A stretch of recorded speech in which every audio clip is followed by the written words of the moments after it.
Hello guys, welcome back to the Malena Edit, jumping into the NFL Week 15 recap, and what a week it was. I'm going to start with the good news. Shout out to that Buffalo Bills team sealing the AFC East for the first time since 1995. I think the energy coming from that franchise is just admirable. Brandon Beane and Sean McDermott are two of the biggest names in their respective positions at head coach and GM in the NFL, and they're clearly creating such a good culture. Josh Allen looks like the right guy for the job to lead that franchise. It is very, very exciting to see. Bills Mafia is probably going to be going crazy for Christmas. On to some disappointments. I don't even know, do we want to start with the Rams losing to the winless Jets? That's craziness. Did not expect that this weekend. And Monday Night Football, the Steelers getting defeated by the Cincinnati Bengals. I know in division games, anything can always happen, but that was like completely unexpected in my opinion. That team looked super flat. Just an overall disappointing game from a team that was formerly undefeated, and now it looks like they're not going to be making such a playoff run. Very weird, strange things happening. We're going to jump into the rest of them now.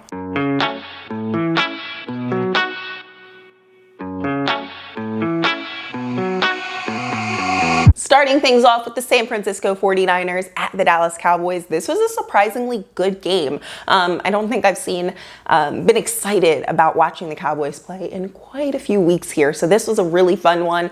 Starting though with the 49ers, Kyle Shanahan's play calling, I mean, I know we all know this, but I was like reminded of how much respect I have for it. Obviously, I don't have high expectations for Nick Mullins there at quarterback, but he was able to get some things done. Some mistakes later on kind of really cost the game there.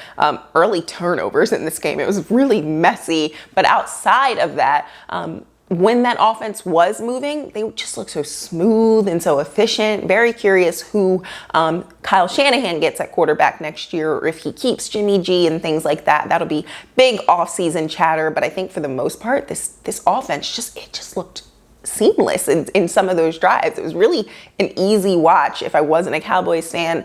Kendrick Bourne, some nice pretty underneath throws to him. Brandon Ayuk is definitely a nice piece for their future. Raheem Mostert ran the ball really well. I love how physical this team plays. Very gritty. I don't know. Really nice. The running backs and the tight ends there. And CJ Beathard, that arm on the Hail Mary. And for the Cowboys, what a performance from this defense. And the offense able to capitalize on some of those turnovers early in the game. I think that put them in good position to put this team up. But this defensive performance was night and day from obviously earlier on in the season. You're hearing all these rumors and maybe this coaching staff isn't going to work out. And then we see Jordan Lewis blitzing.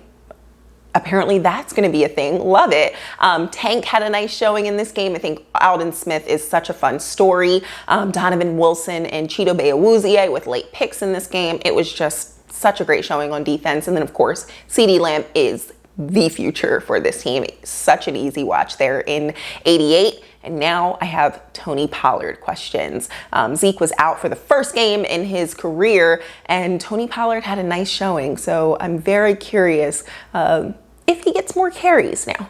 Probably the most exciting game of the afternoon. We had the Philadelphia Eagles in Arizona taking on the Cardinals. We're starting with the Eagles. Of course, Jalen Hurts looking like the future there in Philly. He looks so good out there, just calm, comfortable, cool, collected. And if you're a college football fan, it's kind of reminiscent of those moments. You knew he had it in him, whether it was his days at Bama and national championships or playing for Oklahoma. I love how much his arm has improved. I feel like his legs are just secondary and used well when needed. And I love that. I think he plays so smart.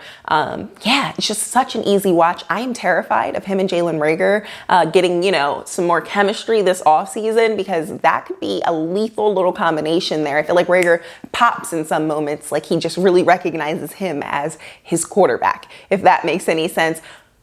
Coming from 0-16, but guys, that late play drops, fumbles the ball, picks it up, and still completes it downfield. Beautiful. This team is so much more fun to watch with him under center there, behind center. I don't know if they play in a shotgun. I'm not gonna pretend like I know.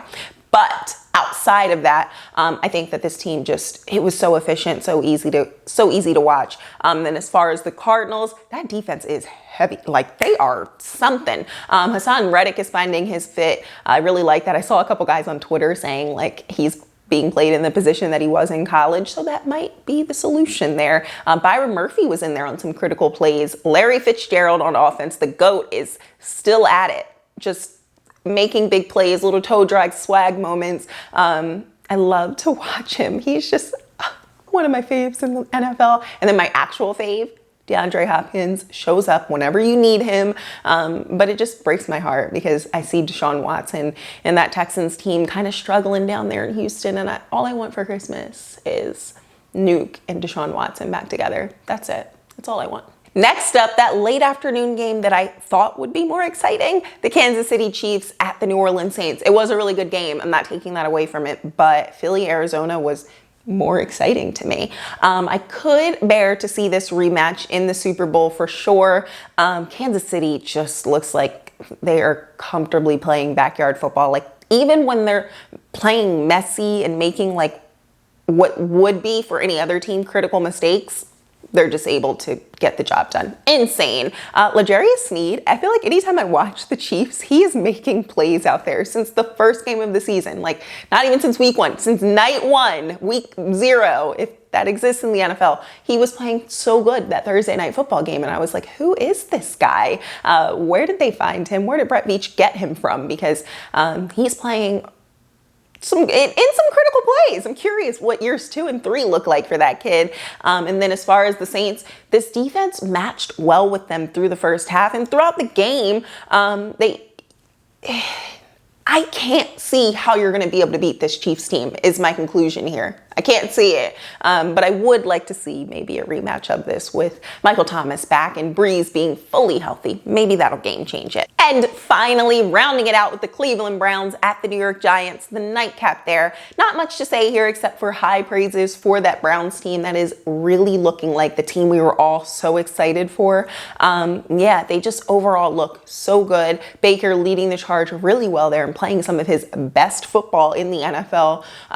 Yeah, like kind of like the pressure kind of cooled off them a little bit, and maybe there weren't as many eyes like waiting for them to just be excellent, and now they are excellent. So it's really fun to see. Very curious how deep that playoff run goes for this team. And then the Giants, I think that they're building for a nice future there. I can't believe the Washington football team is in first place of the NFC East. Wouldn't have thought of that before the season started.